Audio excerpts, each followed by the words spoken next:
Alright guys, today we're going to be looking at a few things that may have worked against the UHC shooter, the assassination in New York that we have all seen. Now, this is for educational purposes only. But if you look at the firearm, police have now recovered what they say is the firearm used in the incident. It looks to be a 3D printed firearm, at least the frame, on a Glock style pistol. 3D printing, probably not the best plastic and material to be using on a gun that you're going to use, especially in something like that. So any kind of issues could have happened there. Maybe something was out of spec, maybe the plastic was too cheap. Who knows? He was obviously having issues that may have equated, that had something to do with that. All right, reason number 2. If you've ever suppressed a handgun, you know how finicky it can be. Now, it's not like a rifle where you just throw it on the front of the gun, you're good to go. Handguns, especially tilting barrel handguns like the one he was using, require some kind of booster, piston, Nielsen device. You'll hear it called different things. That allows the suppressor to unlock the gun when the gun cycles. When the barrel tilts up, it allows the suppressor to jump forward a little bit, and it will allow the gun to cycle efficiently. If you don't have a booster on your gun, you're going to run into issues. I haven't seen his suppressor personally, but that's probably a good option of what happened. So this same boy has does not have a booster in it like that one does. This one does not move at all. If you try to fire this gun will attempt to cycle and it will malfunction exactly like it does in the video.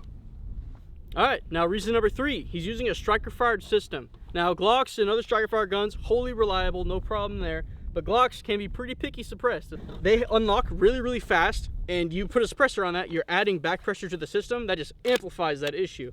So it's not uncommon to see people playing with spring weights and stuff like that on these guns. A better alternative would have been a hammer fired system, much like a SIG 226 or any of the HK pistols. These guns have a slower unlock time, more gas gets pushed through suppressor and out the barrel instead of back in here, much more reliable system. Reason number 4, if he knows what he's doing, he's probably running subsonic ammunition. Now subsonic ammunition gets pretty heavy for that grain, that type of ammunition. Typical range 9mm like 115 grain, pretty light, just about supersonic out of a handgun barrel. This is 150 grain synthetic ammunition. This is heavy ammunition for that type of, for that caliber. This can run into some feeding issues, some reliability problems. When you put a suppressor on it, that kind of amplifies the issue depending on the gun. It can be half and half, but you're already adding another equation into a gun that has all kinds of issues going on with it. It's just another thing that can go wrong at the end of the day. Number 5, depending on how clean his gun was and his suppressor, that could also equate to the issue. Just today, we were shooting some of these guns today, and in the booster assembly, there was a ton of carbon buildup, and the gun wouldn't even cycle with it on there.